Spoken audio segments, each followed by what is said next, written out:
Assalamualaikum warahmatullahi wabarakatuh. Selamat pagi anak-anak.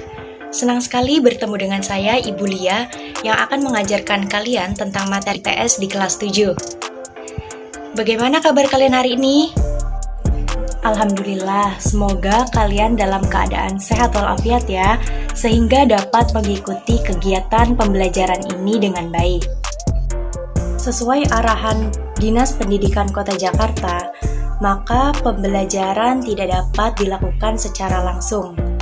Melalui pembelajaran video ini, Ibu harap kalian tetap aktif belajar dari rumah, tetap semangat, dan bisa secara terus-menerus mengulang-ulang materi pembelajaran pada hari ini. Baik anak-anak, sebelum kita mulai belajar, kita berdoa terlebih dahulu ya, agar apa yang Ibu sampaikan nanti dapat dengan mudah kalian terima. Berdoa dimulai. Berdoa selesai. Pada pertemuan hari ini, kita akan belajar materi IPS yang pertama dengan materi ruang dan interaksi antar ruang. Setelah mempelajari materi, Ibu harap yang pertama, kalian dapat menjelaskan pengertian ruang. Yang kedua, kalian dapat menjelaskan pengertian interaksi antar ruang. Dan yang ketiga, kalian dapat menjelaskan penyebab terjadinya interaksi antar ruang. Dan yang keempat, kalian dapat menjelaskan bentuk kondisi saling bergantung yang diperlukan untuk terjadinya interaksi antar ruang. Istilah ruang seringkali kita jumpai di kehidupan sehari-hari, seperti ruang kelas, ruang guru, ruang komputer, dan juga ruang UKS. Lalu, apa sih sebenarnya ruang itu?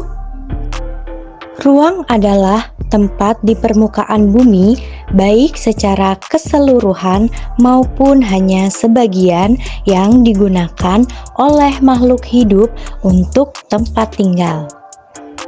Ruang tidak hanya sebatas udara yang bersentuhan dengan permukaan bumi, tetapi juga lapisan atmosfer terbawah yang mempengaruhi permukaan bumi.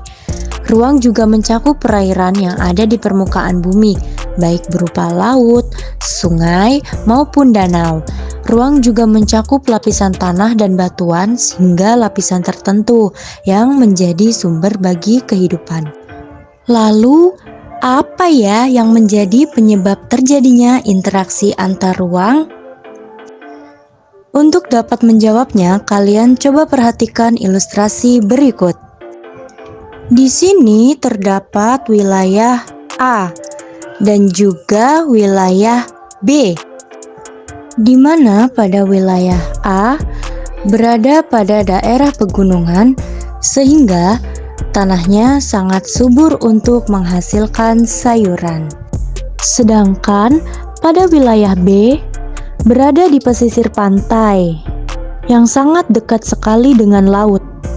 Tentunya merupakan penghasil ikan yang sangat banyak, bukan? Nah, perbedaan karakteristik ini membuat masyarakat yang berada di daerah A atau daerah pegunungan membutuhkan masyarakat yang tinggal di tepi pantai jika ingin mengkonsumsi ikan. Begitupun sebaliknya, masyarakat yang berada di tepi pantai akan membutuhkan masyarakat di wilayah pegunungan jika mereka ingin mengkonsumsi sayur-sayuran. Itu artinya bahwa kedua ruang ini harus berinteraksi untuk memenuhi kebutuhannya. Hal ini menunjukkan bahwa perbedaan karakteristik itu memicu interaksi antar ruang. Lalu, apa yang dimaksud interaksi antar ruang itu?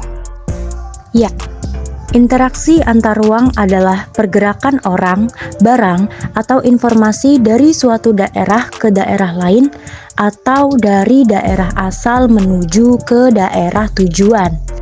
Interaksi antar ruang dapat terjadi dalam 3 bentuk. Yang pertama adalah mobilitas penduduk, yaitu interaksi dalam pergerakan manusia. Yang kedua adalah perpindahan barang, Interaksi ini melalui perpindahan barang atau energi yang disebut juga dengan transportasi. Yang ketiga ada perpindahan gagasan atau informasi yang disebut juga dengan komunikasi. Semua interaksi ini dapat terjadi karena kondisi saling bergantung antara satu ruang dengan ruang yang lainnya. Lalu, apa saja bentuk kondisi saling bergantung untuk terjadinya interaksi antar ruang? Yang pertama adalah saling melengkapi. Yang kedua adalah kesempatan antar ruang. Lalu, yang ketiga adalah kemudahan transfer. Nah, Ibu akan menjelaskan satu persatu ya. Yang pertama adalah kondisi saling melengkapi. Di sini terdapat dua wilayah, yaitu wilayah A dan juga wilayah B. Di mana pada wilayah A surplus akan sayuran namun membutuhkan ikan. Sementara di wilayah B surplus akan ikan dan juga membutuhkan sayur-sayuran. Kedua wilayah ini saling bergantung dan saling menguntungkan dan juga saling melengkapi.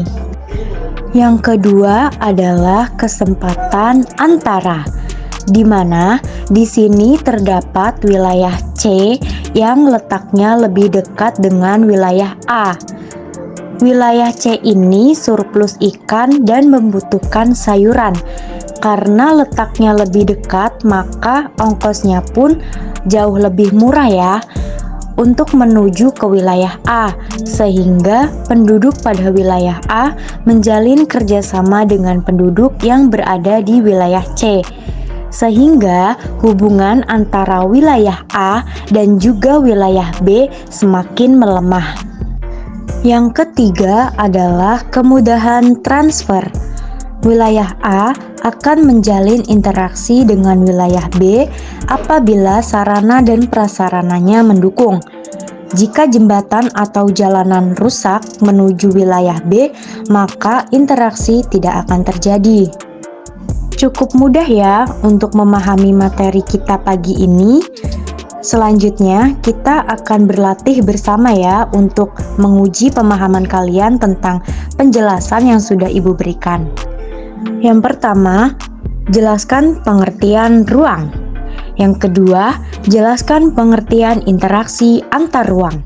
Yang ketiga, apa penyebab terjadinya interaksi antar ruang?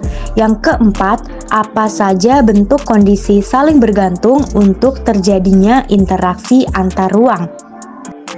Tetap semangat belajar ya. Demikian pembelajaran IPS hari ini. Sampai ketemu pada pertemuan berikutnya. Wassalamualaikum warahmatullahi wabarakatuh.